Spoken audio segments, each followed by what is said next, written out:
ఇది తీసుకో. ఏంటి సార్ అది? శారీ. రేపు ఫంక్షన్ కట్టుకుంటే బాగుంటుంది. నాకేం వద్దు. ఏ ఎందుకొద్దు? నేను మజ్జిగిస్తే మీరు తీసుకోలేదు కదా, అందుకే నేను ఆ చీర తీసుకోను. చెల్లుకి చెల్లు. ఓహో, పోనీలే పాపం అని చెప్పి నిన్ను ఎక్స్క్యూజ్ చేసి శారీ తీసుకొచ్చాను చూడు, అది నా తప్పు. మీరు కోపడ్డంలో అర్థం ఉంది, ఒప్పుకుంటాను.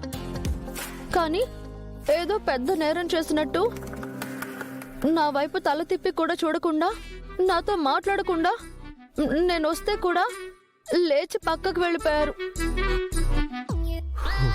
నాకెంత బాధగా ఉంటుందో ఆలోచించారా?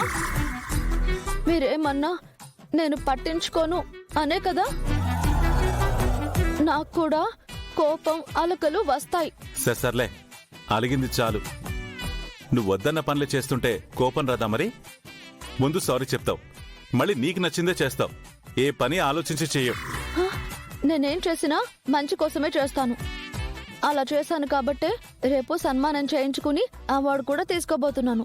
అబ్బో, అయితే ఇదంతా తమరి వల్లే జరిగిందంటావు కాదా మరి? నేను జ్యోతి కోసం వెతకడం వల్లే అమ్మాయిల కిడ్నాప్ జరుగుతుందని తెలిసింది. హలో మేడం, అక్కడ రౌడీలతో ఫైట్ చేసింది నేను. ఆ ఫైటింగ్ లో ఏముందిలేండి, నేను కూడా పిడికిలు బిగించి 2 పీకేదాన్ని. అలా పడుండేవాళ్ళు. అలాగా?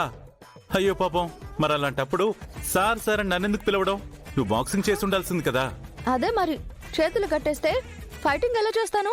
ఆహా, లేకపోతే బ్రూస్లీ లెవెల్లో ఫైట్ చేసేదానివి. మోహన్ చూడు మొహం. హలో సార్, అకాడమీ దగ్గర నన్ను చంపడానికి వచ్చిన రౌడీలను ఒంటి చెత్త కొట్టేశాను తెలుసా? వాళ్ళంత వీక్ అన్నమాట. అంతేకాని నేను స్ట్రాంగింగ్ అని ఒప్పుకోరా? ఒప్పుకోను. అయితే ఇప్పుడేంటి? ఒప్పుకోకండి.